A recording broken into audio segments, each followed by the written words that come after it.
Hello everyone, welcome to my YouTube channel. My name is Tony, but you can call me OT. And in today's video, we are going to learn how to make this beautiful stylish blouse and skirt. When I made this blouse, it was revealing my cleavage, so I used the same material to cover it up using hemming gum to hold it in place. So instead of 6 inches that I used for the neckline, please use 4 inches and it is going to be perfect. Here are the materials you'll be needing. You will need 3 yards of cotton material. You will also need 2 yards of suit lining. You will also be needing peplum stay. You need pattern paper. You need curved ruler and also collar stay. So let's go straight to the tutorial. On your pattern paper, come down by 3 inches. So we are going to start our all our measurements from these 3 inches. Then rule it out. And after that, we're going to be writing out the measurement that we are going to need. So you need your shoulder or your back, and in my case, that is 15 inches. You will need your bust measurement, mine is 37. You need your waist measurement, mine is 30. You're going to need your hip measurement, mine is 40. Your half length, I have 15. You're going to need your blouse length, mine is 24. Your nipple distance, mine is 8, and your nipple point, mine is 10 and a half, 9 and a half rather. Then your back divided by 2, that is 7 and a half for me. Then you also mark out 3 inches neck width. You come down by 1 inch at that 7 and a half inches mark, and you connect that to your 3 inches. This is your shoulder slope.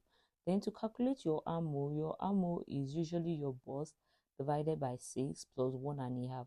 Whatever measurement you have, that is your armhole length. So you're going to take it, which in my case is a 7 and a half. I am going to measure it from after this 1 inch. You are going to go ahead and measure it, just 7 and a half. You understand?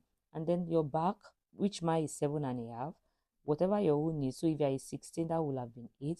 You are going to measure everything and make it into a box just like this. So the next thing I'm going to be doing is inserting my vertical measurements, which is my bust point, my half length, and my blouse length. You go ahead, measure your bust point, your half length, and then your blouse length. You're going to make it into a straight line, just like you see me do. Then after that, like I said, this is bust point, this is half length, and this is blouse length. After that, you take your nipple distance and you divide it by 2. For me, that is 4 inches. 8 divided by 2 is 4 inches. You mark it all the way down. You also make this into a straight line. Then on your bust point, you come down by 1 inch, just like this. And then on your half length, which is your waist line, you're going to measure half inch on either side of your darts to create your dart legs. And then you're going to connect it just like you can see me do. The next thing you're going to do is your armhole. You divide this line into 2, then you come out by half inch from the midpoint that you got, and then you're going to use your curve to create your armhole curve. Then after that, your bust measurement, you divide it by 4. Whatever you have, you put it there, and then 1 inch, that is my sewing allowance.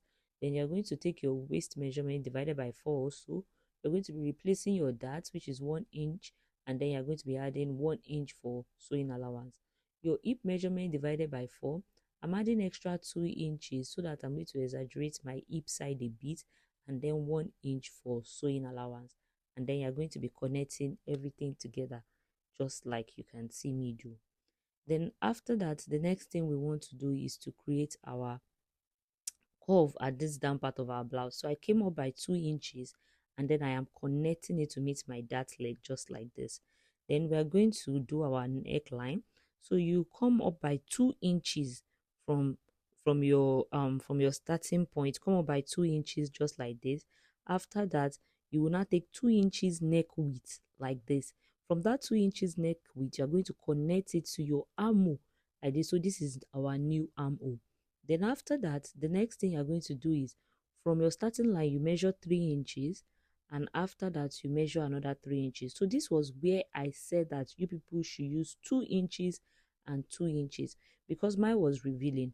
So then I marked 3 inches here exactly. Then you're going to use your curve ruler just like you can see me do to connect to this side, and then you're going to take your curve and see what I'm doing and connect to this side, and then you have your Mandarin neckline, or you call it Chinese collar. Either of the two works. Then I'm adding half inches to my shoulder side. This is for joining allowance. And also at the down part of my blouse, I am adding 1 inch because I want to turn it with my lining. So you can go ahead and do it just like this. After that, what we're going to be doing is to be cutting it out because our front pattern is ready.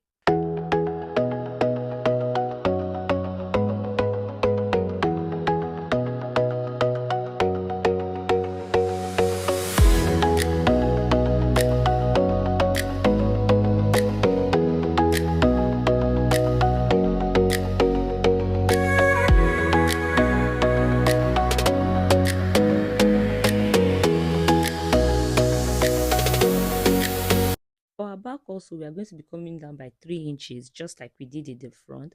And then we are going to be making this into a straight line. So this is our starting point. And then we are going to mark 2 inches for zipper allowance. You can go ahead and use 1.5. Mark 3 inches neck width and then 7.5, which is our shoulder. Come down by 1 inch and then connect that to your 3 inches mark. This forms our shoulder slope. Then we are going to go ahead and insert our armhole length. From our calculation, you know that it is 7.5, and then after that you're going to mark out 7.5 for your back like this, so that we're going to make a box for our armhole. After that, the next thing that you're going to do is to divide this armhole line into two.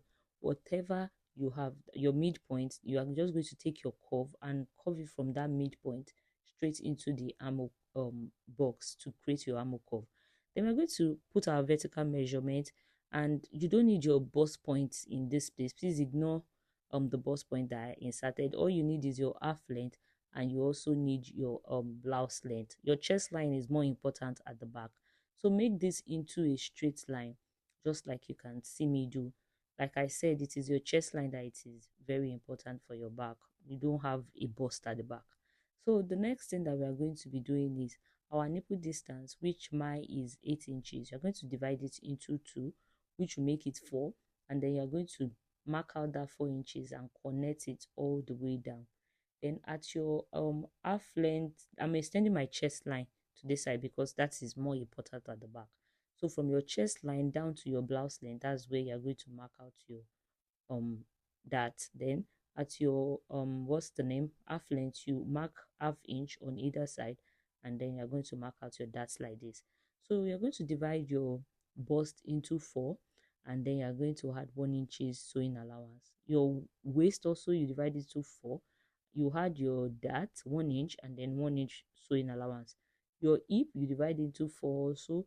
You had 2 inches extra for exaggeration and 1 inch, and then you're just going to connect it just like this. After that, the next thing is to come up by 2 inches, just like we did in front, and you're going to connect it into your dart line like this.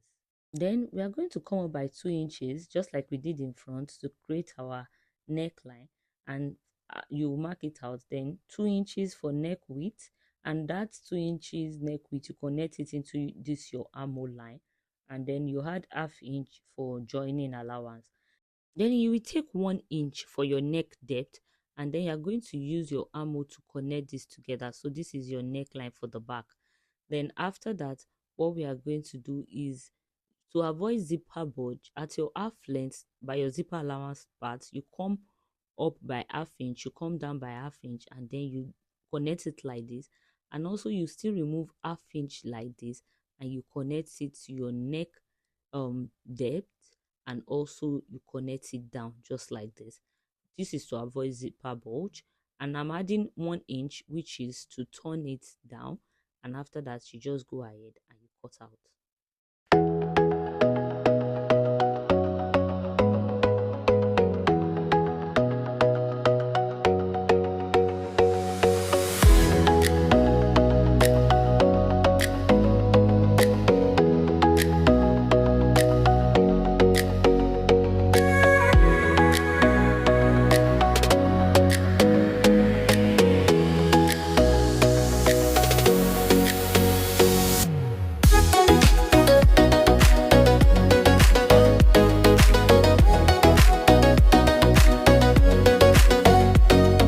Your pattern paper for the front, go ahead and lay it on your fabric, and you're going to just cut at exactly what you have on your pattern paper, you are going to transfer it to your fabric.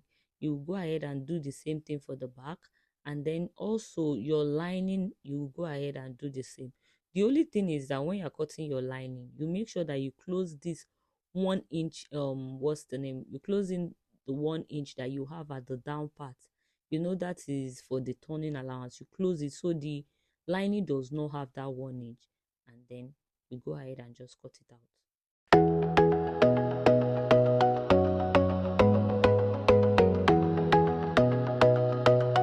So like I said, don't forget to close this 1 inch when you're cutting out your lining, because the lining does not carry the same length as the fabric.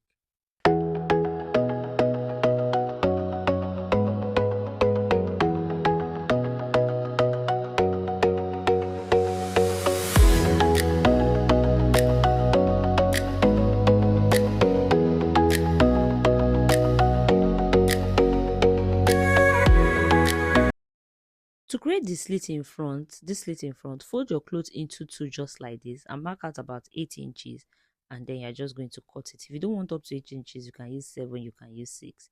And then I went ahead to cut the lining, like to cut peplum stay for the lining. So I stayed my lining with peplum stay, both the front and the back. At the hip part, I added what's the name to it, collar stay. So I was marking out where I want, how I want the collar stay to be for both the front and the back. After that, I went ahead and I cut it on my collar stay, and then I infused everything together with, like, I gummed the stay to the lining, and then I put the collar stay on it. You will see it when I am done with it. You see how it looks like.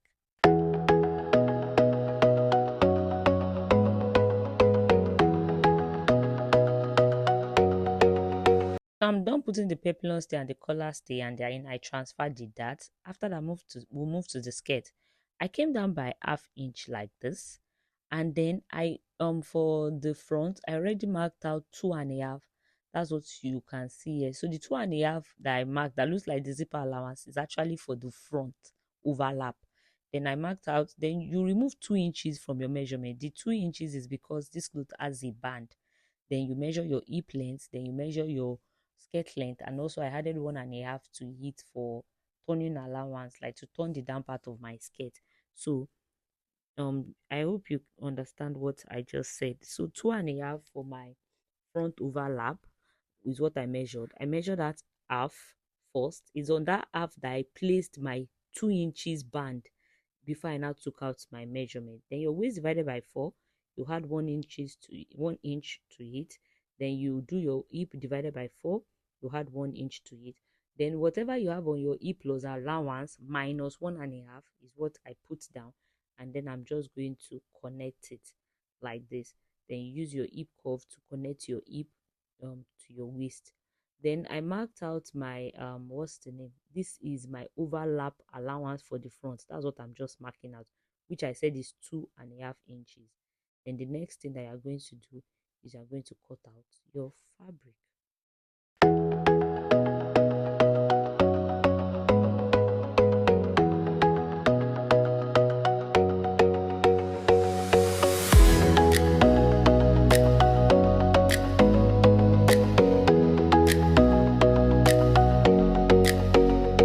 To cut out your sleeve, you measure your shoulder to your elbow, your shoulder to your 3/4, and your shoulder to your wrist. And after the wrist, I am adding 5 inches to it. So this is shoulder to elbow, shoulder to my 3/4, shoulder to my wrist, and then I am adding 5 inches to it. So my shoulder to my wrist is 24, and then I added 5 to it, making 29.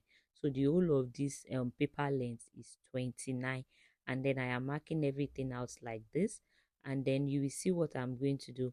After marking it out, you are now going to fold that your 5 inches. You are going to fold it into your wrist like this. You can see what I did exactly. So I am folding that 5 inches like that. After folding it, then you will now go ahead and measure your armhole curve just like this. I'm confirming to see that this is what I have in my armhole, and then I have allowance of about 1 inch. Then whatever you have on your elbow, you divide by 2, you had 1 inch allowance. Whatever measurement you have for your 3/4 you divide by 2, you add 1 inches to it. And whatever measurement you have on your wrist, you divide also by 2, and then you are going to add 1 inch to it, and then you are going to use your ruler to connect everything. So this is exactly how I cut out that wrist. When you cut it out, you are going to have a wrist that is extended by 5 inch, and is that 5 inch we are going to fold inside when we want to sew the sleeve. So I've transferred my dart, and this is me showing you how to hold your dart. You can see, just spin it like this, and then you're just going to stitch from one end to the other. That's how you're going to hold your dart. Then I am also going to hold half an inch at the shoulder side. You can remember that is half an inch that we added, and then I'm going to hold 1 inch by the side because it's 1 inch we added, and we are going to do the same thing to the lining. This was when I was done with the front and the fabric and the lining. Then I adjusted my neckline. I made the curve better. You can see the way I am doing. So if your own curve looks very good, you can leave it. If not, you can just trim it out like you can see me do. And this is when I was done. So see how I pulled you can see I pulled the lining. That's why we made it 1 inch shorter. Then you will go ahead and stitch all the way round. I use hemming gum at the neckline so that by the time I iron, it's going to lay properly. This was when I was done sewing, and I make sure that I notched it properly so that it's going to turn both this slit part and both the neckline. It was properly notched. See how inside of it looks like. You see that it is very, very neat. Yours also should be neat. You can see how it looks like. The next thing that you're going to do is to just flip it over. After that, you can see how the clothes look. So you are going to give it a very good press. See the inside of the cloth, you give it a very good press. For the skirt, that 2.5 inches is what I marked out, and then you are going to fold it like this. You can see I'm just folding my clothes into that 2.5 inches mark. That's what you're going to do the overlap for the front. So you do it for both sides. You know that the front is the one that has the two parts while the back is old. Then I went ahead to put the band. Sorry, I didn't film a video for the band. Just measure what you have on your waist and cut 2.5 inches for your band. Take the 1 inch that we added for the sleeve, take it down, and then that 5 inches, fold it inside and use your hemming gum to gum it together. This is what we have. So this is the slitted part of your sleeve. I hope you understand it. And then when we were done, this is how the clothes came out. You can see the blouse. It looks very, very neat. And at this point, it was remaining for me to just fix the sleeve and also to fix the zipper. And also for the skirt part, I still needed to join the side, but the clothes really came out well. So if you have enjoyed the video and you've learned something, please don't forget to like, share, and subscribe to my channel so that it can reach other people too that might be needing this video. And this was how the clothes came out. It really looked good. Bye, it's lovers.